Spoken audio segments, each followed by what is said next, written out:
El asesinato político más famoso de la historia no fue obra de un solo hombre. Fue una conspiración de más de 60 senadores romanos. Entre ellos había rivales, enemigos, y también amigos cercanos del propio Julio César. Creían que matándolo salvarían la República. Pero lo que ocurrió después provocó algo mucho peor, una guerra civil que acabaría destruyendo Roma tal y como la conocían. ¿Quieres conocer la historia de cómo traicionaron al romano más histórico de todos los tiempos? Quédate conmigo y resolveremos el misterio. Esta es la historia real de los idus de marzo. Roma, año 44 a.C. La República Romana llevaba casi 5 siglos gobernando el mundo mediterráneo. Pero en ese momento, todo estaba a punto de cambiar, por culpa de un solo hombre, Cayo Julio César. César no era simplemente un político, era un general brillante, un estratega temido, y para muchos romanos, un héroe nacional. Durante años había conquistado territorios enormes para Roma, especialmente en la Galia, lo que hoy sería gran parte de Francia y Bélgica. Sus victorias lo habían convertido en el hombre más famoso del mundo romano, pero también en el más peligroso. El sistema político romano estaba diseñado para evitar que una sola persona acumulase demasiado poder. Roma odiaba la idea de tener un rey. De hecho, siglos antes habían expulsado a su último monarca y jurado que nunca volverían a permitir algo parecido. Sin embargo, César empezó a romper poco a poco todas esas reglas. Primero desafió al Senado cuando cruzó el famoso río Rubicón, con su ejército en el año 49 a.C. Aquello era ilegal. Un general romano no podía entrar en Italia con tropas. Pero César lo hizo igualmente, pronunciando una frase que se volvería legendaria. La suerte está echada. Ese gesto provocó una guerra civil. Durante años, Roma se convirtió en un campo de batalla entre los seguidores de César y los de Pompeyo, otro poderoso general apoyado por el Senado.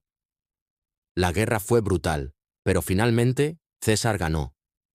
Pompeyo fue derrotado y asesinado en Egipto. El resto de sus enemigos fueron eliminados o perdonados por el propio César. Y entonces ocurrió algo que alarmó profundamente a muchos romanos. César se convirtió en el hombre más poderoso de toda la República.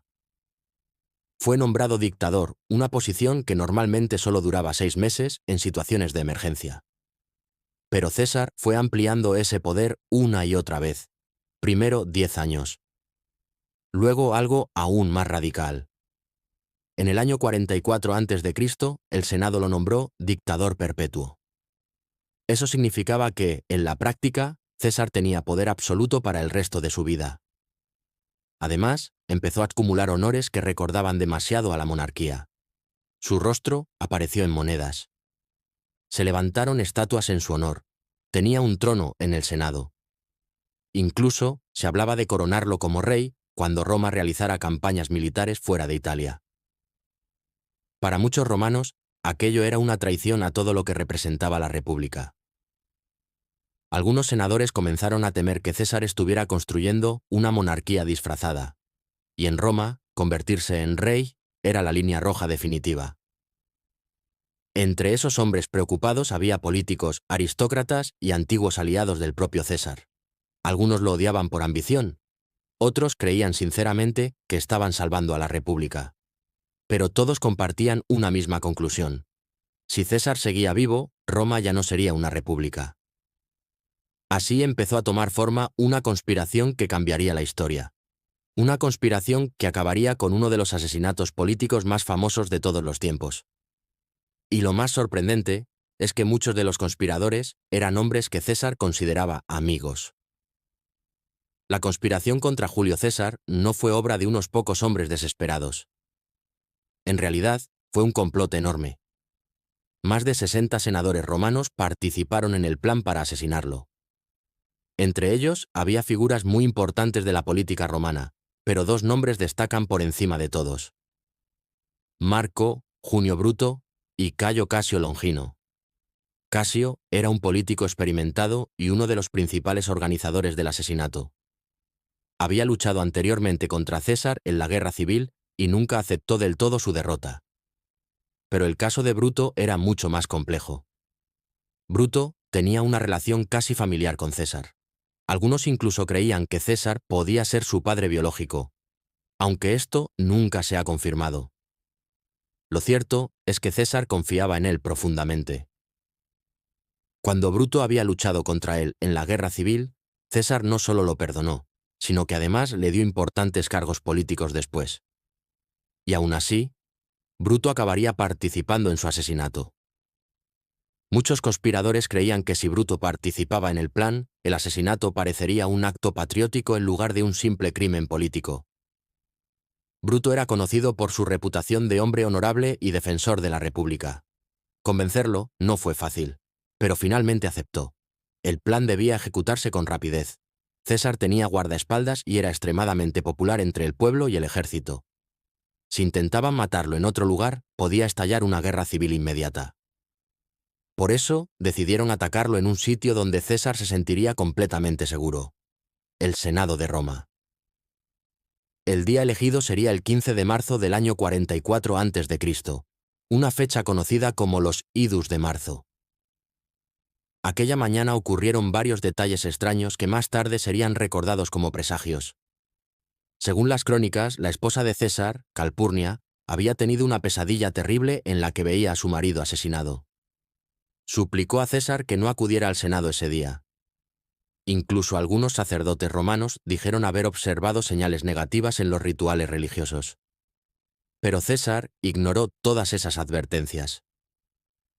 Un senador llamado Décimo Bruto, que también formaba parte de la conspiración, convenció a César de que debía asistir. Le dijo que si no iba, el Senado podría interpretarlo como un insulto o una muestra de debilidad. Finalmente, César salió de su casa y se dirigió al Senado. Mientras caminaba por las calles de Roma, un hombre intentó entregarle un documento que revelaba toda la conspiración. Era una carta que explicaba exactamente quién planeaba asesinarlo. Pero César nunca llegó a leerla. Guardó el papel junto a otros documentos y siguió avanzando hacia el edificio donde lo esperaban los senadores.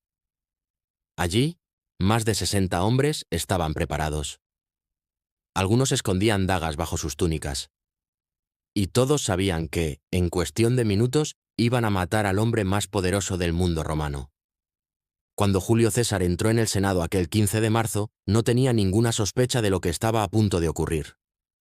Los conspiradores lo rodearon lentamente, mientras fingían discutir asuntos políticos. El ambiente parecía completamente normal. Entonces, uno de ellos se acercó para pedirle un favor político. Era una excusa para colocarse más cerca.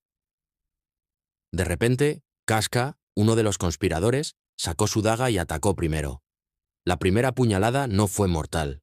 César intentó defenderse y, según algunas fuentes antiguas, llegó incluso a luchar contra sus atacantes durante unos segundos. Pero los conspiradores eran demasiados. Uno tras otro comenzaron a apuñalarlo.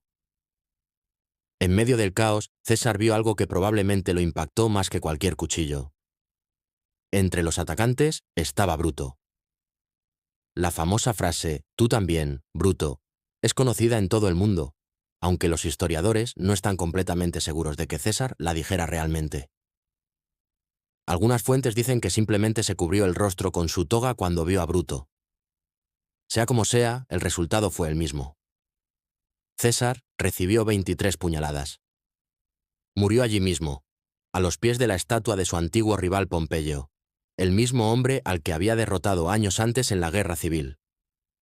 Los conspiradores creían que, tras su muerte, Roma celebraría la liberación de la República. Pero se equivocaban.